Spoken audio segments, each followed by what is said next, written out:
I'm Kimberly C. Paul. As I travel throughout each state, I realize that death is just a moment. It is how we live until that moment that matters. Finding connection with friends, family, and complete strangers. Journey with me. This is the Live Well, Die Well Tour.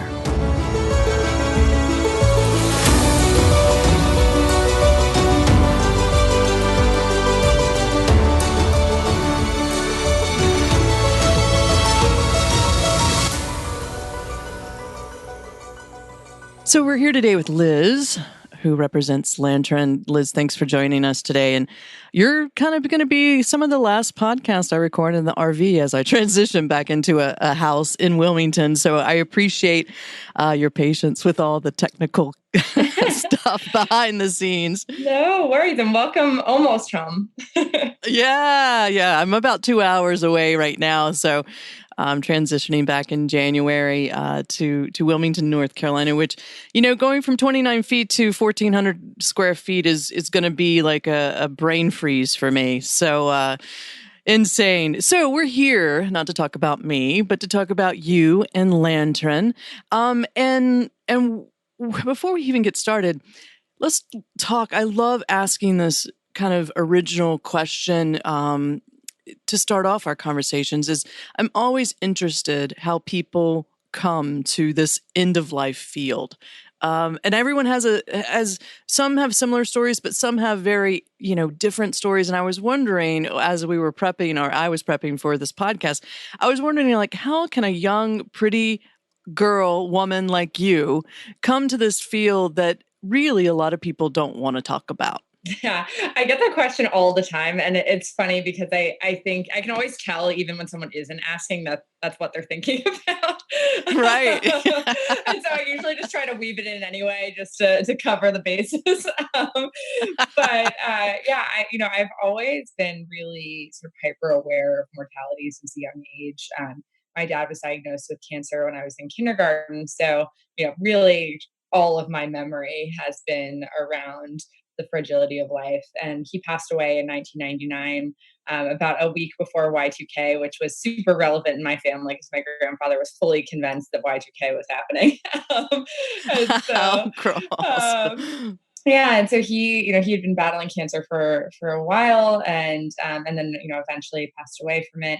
And I think it's, as a almost 10-year-old, it really put life in perspective from a very young age of just how finite it is, how important it is to spend time wisely, to pick jobs and clubs at school and, friends that really are meaningful, and contribute to sort of the larger goal of making the world a better place. And that really has, deeply driven through me, especially my mom is an artist and an activist. So the combination, I think, of being just heavily exposed and then also being raised by someone who is, an activist through and through, made this a really important, initially, thing that was a part of my life, but not a part of my job.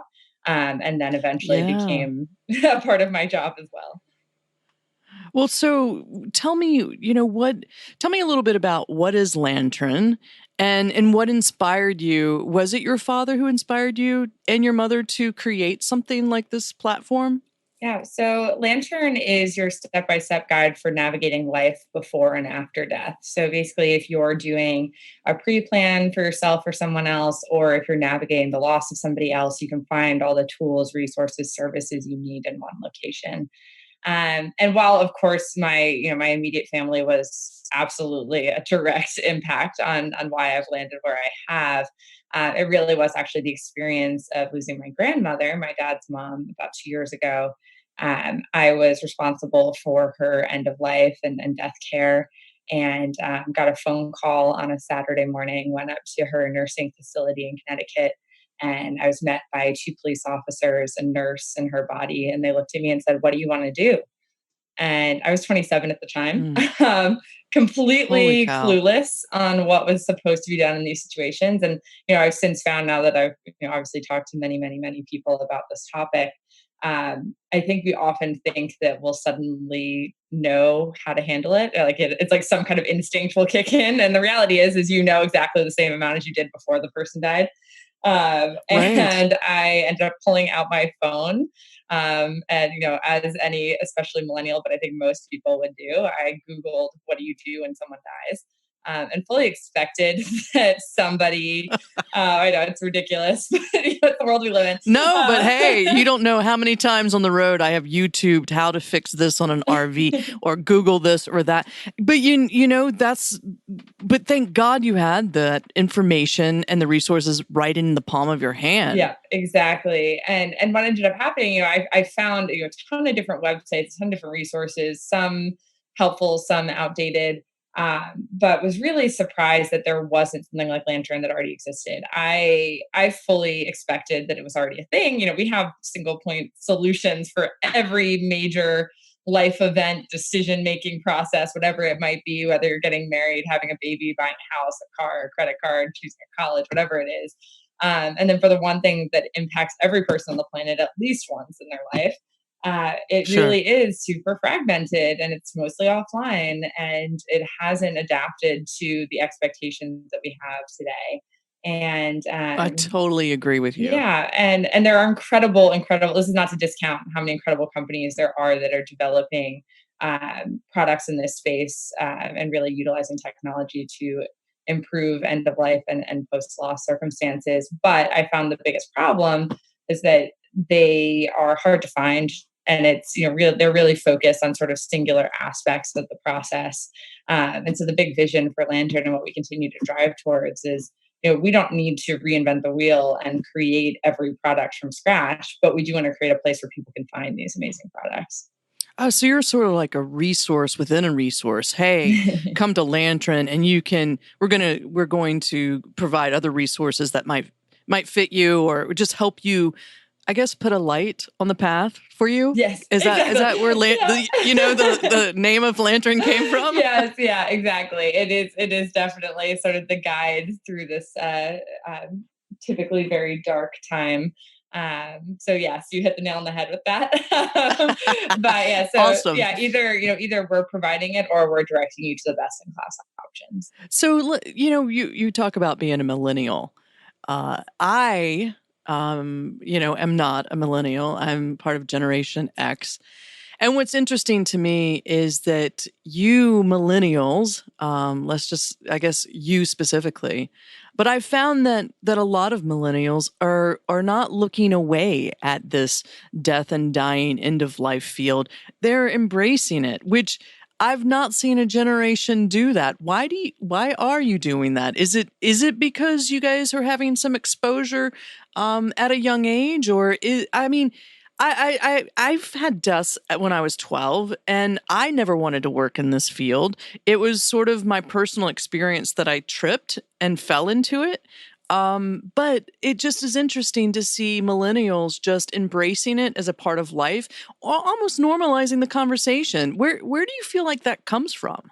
Yeah, yeah, and I think there's much research to be done on this topic. I have a couple of sort of hunches around why this is happening, and I think it is a cross between a couple of different things.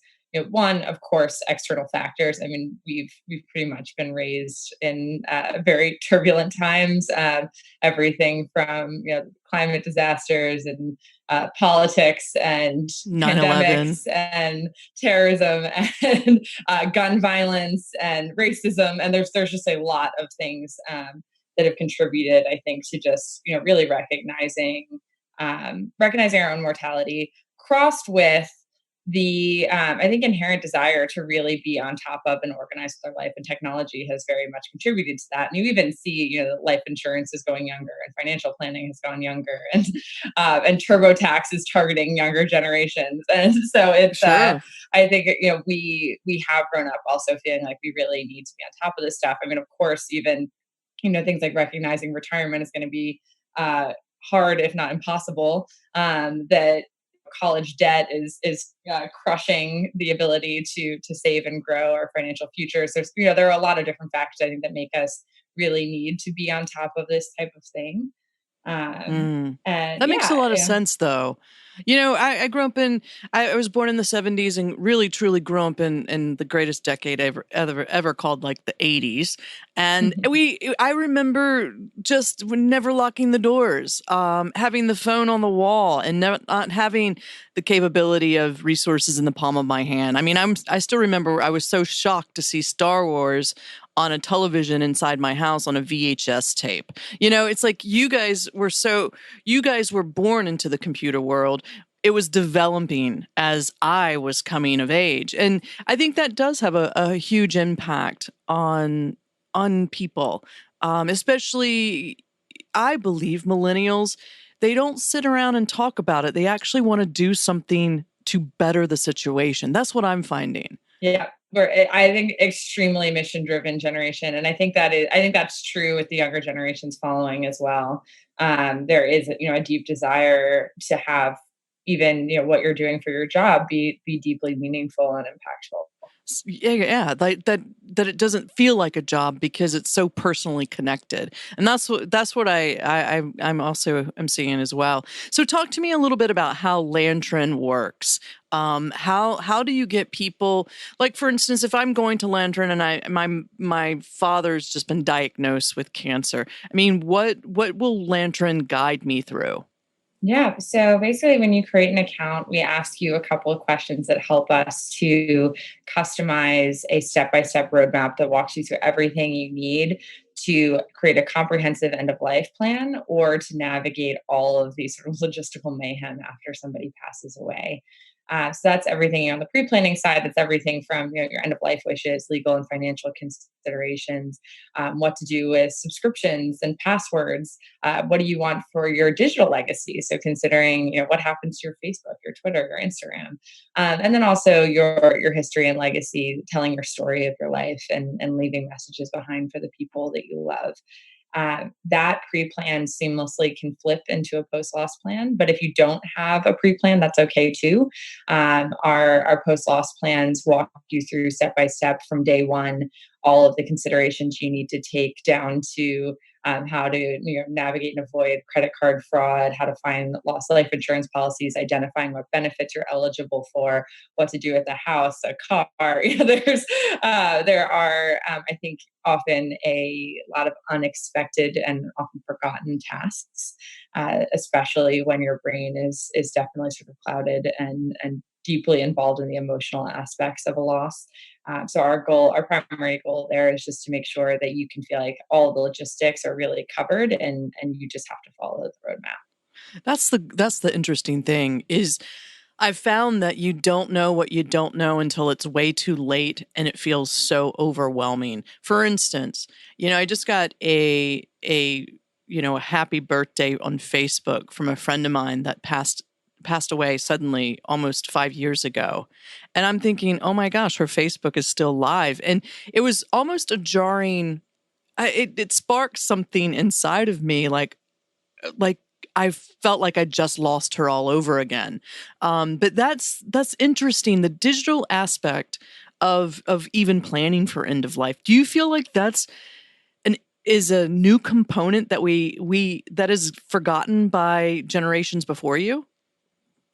Yeah, I mean the social media aspect is really interesting because it has kind of created this virtual cemetery of sorts. There are profiles that just sort of exist for all of eternity unless somebody actively tries to take them down, and we don't often think about what's going to happen to them. And Facebook in particular, they have addressed it by creating basically like a beneficiary designation on the Facebook account. I don't know what the statistics are in terms of usage of that, but I would imagine it's fairly low, even though people know it's there and it's not hard to do. Right. And then if you don't add a beneficiary, then you have to go through the process as you would with any account where you're proving not only that the person has passed away, but also that you have the right and ability to close the account. So it becomes a far larger task, which I think is why a lot of these accounts end up sitting there because it just sort of feels like it's not worth the energy and the time. I have had very similar experiences too. I had a good friend from growing up passed away a couple of years ago, and her her LinkedIn work anniversary pops up every year. And it's Right. always this very jarring experience because not only is it, sort of a sudden reminder that she's not there, but it's also a reminder of the life that she could have been Mm. living. And, and that is an incredibly jarring experience. It is. And my cousin Teresa that I always like pick upon because I'm back in Raleigh and we've been spending a lot of time because there's no one to spend time with unless there's family. And so and she cannot even remember her passwords and she's still living. And so I know for a fact that her kids and I are going to struggle. And I finally got her to let's write these down. And if you change them, you've got to change them when you write them down. Because she can never remember her passwords and she spends hours. And I think of my accounts, whether it's financial or social media or even the clubs, Audible, Prime. I mean, all those, no one knows my passwords. And Lantern will provide this network of how you can fill this out, possibly. And do you give access to people that are family members, or how does that work? Yeah, so we actually just introduced a new product. It's literally rolling out as we speak, that allows for collaboration with family members and trusted advisors. So on the pre-planning side, you might be working with a financial advisor, an estate planner, a trusted family member. On the post-loss side, typically people that are navigating all the logistics after a death have up to typically 6 people that are kind of involved in that process. So you're able to collaborate on the logistics together through that product. And then, of course, there's always that big question of, okay, well, a pre-plan is only really helpful if people know it's there. So how do Right. you share this in a way that people remember it, that they know when to access it? And so we give the option of either you can share it right away if that's what you're comfortable with, or you can inform the person that you have a pre-plan with us, and then we only release that information after you've passed away.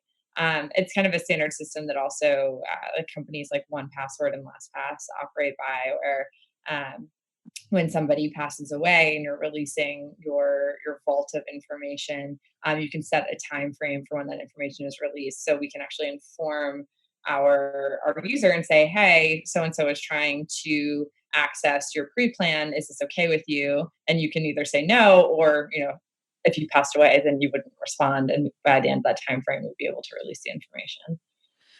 Well, being this a new, I guess, element from Lantern that it's just now rolling out, it makes me think. Can I add like 5 people's email addresses, and how do you know when someone dies to even activate? How does that process go? Yeah, so that's exactly what I'm talking about. Is we're able to set a system where you can say a period of time where if you don't respond to our request, then we're able to release that information to your designated beneficiary. So that's like if you've ever used like a password vault, for example, Yeah. that's how it typically operates. Because oftentimes there's a lot of companies that'll say, okay, if you present a death certificate, then we'll release this information. But for this type of highly sensitive information that you need very quickly, waiting for a death certificate might not be an option.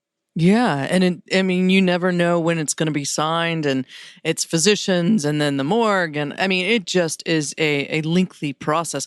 Well, congratulations! That sounds like a huge undertaking to create this other element to make this kind of path road really easy for individuals who are facing end of life, but also for those who are caring for those individuals through their death as well as after. That's amazing. Thank you so much. Thank you. Yeah, Congratulations. our real big vision and goal for this company overall is just changing the conversation around end of life and death. And the products that we're starting to introduce over time will really push that envelope further, into looking beyond the logistics, into to how we talk about it, how we prepare for it, how we think about advanced care directives and power of attorney and guardianship, and these things that most people know are really important but don't actually act on, and how can we actually change that behavior. Wow.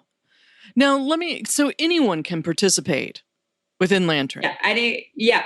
I mean, we're accessible and available globally. We are definitely US centric at this stage. So a lot of the recommendations we make are for providers and services that are based in the US. That being said, we have users now from 23 different countries, Whoa. and have found that our product is still extremely helpful. They're just, eventually we'll start to introduce more location specific information. Wow. You're going to be like international, global. This is amazing. So is there must be some kind of cost to access this material?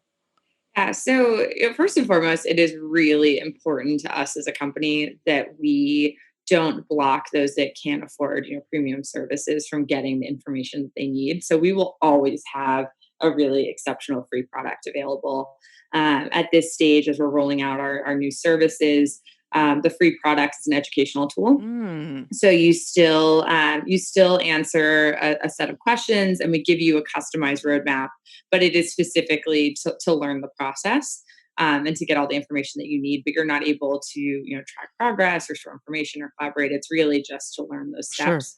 Um, with our new premium features that we're launching, we basically become a vault and a place for collaboration, as well as a productivity tool. So you're able to not just access information, but you're also able to store your own documentation, store your answers to those questions, print or share your end of life plans, flip that end of life plan into a post loss plan, and then of course work on it with trusted family members and advisors. Well, at least that there's so many people that don't even know what to do, and you're providing a free product to like almost a roadmap for them to at least identify some things. But what are there tiers of costs based on how you create your end of life plan? Because my family, we're going through so much. It's a pandemic happening. I have had really close family members go in for heart surgery during this pandemic and hip surgery and all this other stuff. And they have struggled even with me being kind of like their shadow preaching, get the paperwork done before you go in. They still don't do it. And so how do I encourage my family to engage with a product like yours? Because I am the one that's interested because I'm 20 years younger and I want to make sure they have the best end of life. But they tend to wait until there's a healthcare crisis, which I want to wring all of their necks, but they just don't want to talk about it. Yeah, yeah, and that's absolutely a generational thing. It was the same with my grandmother. She had a will done, but would never tell us anything else specifically about what she wanted or needed. So it is very challenging. There's a couple of different options and things we recommend. So if it's a close relationship, like for example, my mom and I are very close, so I would feel very comfortable doing this. I would literally just make an account and say, okay, let's walk through this. I'm going to type in your answers. If Right, it's right. not that kind of relationship, and I do think Lantern really helps with that because it says, okay, I'm filling out this information that from this site versus I want to know this information, because I think some of the reluctance for loved ones to push their family members is not wanting to seem like you're trying to get their money or possessions. And there's definitely with end of life planning, there's I think a belief that it's mostly just a will, which really is about the things that you own. When in reality, an end of life plan is far more in depth than that. It is about Sure. what you want at your end of life, how you want to be cared for, how you want to be remembered. So I think leaning on more of those aspects first can really ease that conversation. So that might be, for my stepdad, for example, I would know I would need to go with more of like a realism approach, of like, this is bound to happen, this is life, this is what it is. We need to be prepared for it. And that's his language. Whereas with my Right. mom, it's more like, I don't know what I would do if you passed away sooner than we expect, and I don't know what you want, and can we spend some time really working through this together? And that's more her language. So it really is about knowing the person and what really speaks to them, and if you have the comfort level, just starting to dig into it and kind of guiding them a little bit. Has your mother asked about you? She hasn't, which is interesting. I have an end of life plan, of course. I mean, that would be wild. Right. I have an end of life plan, and my partner knows that I have it, and of course, it's with Lantern, so it's probably the most easily accessible thing on the planet for my family. Sure. Um, Sure. Sure. but Sure. yeah, she hasn't asked me much about what I would want. She has, though, throughout my life, always told me what she wants, which is a behavior that I think as I get older, I will start to reflect with my own kids, because it really does take away a lot of the anxiety and fear if it's a conversation you've just always had. That's what I'm finding, is that parents don't like to ask the children about the children. And what I've experienced is Rob, my boyfriend, died at 30, and his parents were faced with a serious illness that they had to start this conversation about what he wanted. And I think it's hard for parents to think of their children dying before them. And I don't. Fortunately, it doesn't happen to many people, or maybe it happens to too many people if the way you look at it. But it's still kind of a question that, life is not guaranteed, even for us kids, walking around this this crazy world we live in these days. Yeah, that is so true. Yeah, maybe I need to force her a little bit more to have those conversations. My boyfriend and I talk about it quite a bit, though, and it's funny because I don't know if you ever feel this way, but like, working in this space, we're so comfortable talking about death that it comes up in like social conversations. Yeah, I mean, I even in parties, dinner parties, and I just comes out of my mouth like, I'm okay if I die on the way home tonight, and everybody's like, the whole dinner party stops. Like, what? Like, I'm very comfortable, because I think the more I think about my own mortality, the more present I am in this moment. Does that happen to you? Oh, absolutely. I mean, I think, there's I talk about this often. I'm a part of an organization called Experience Camps, which does free summer camps for kids who have lost a loved one.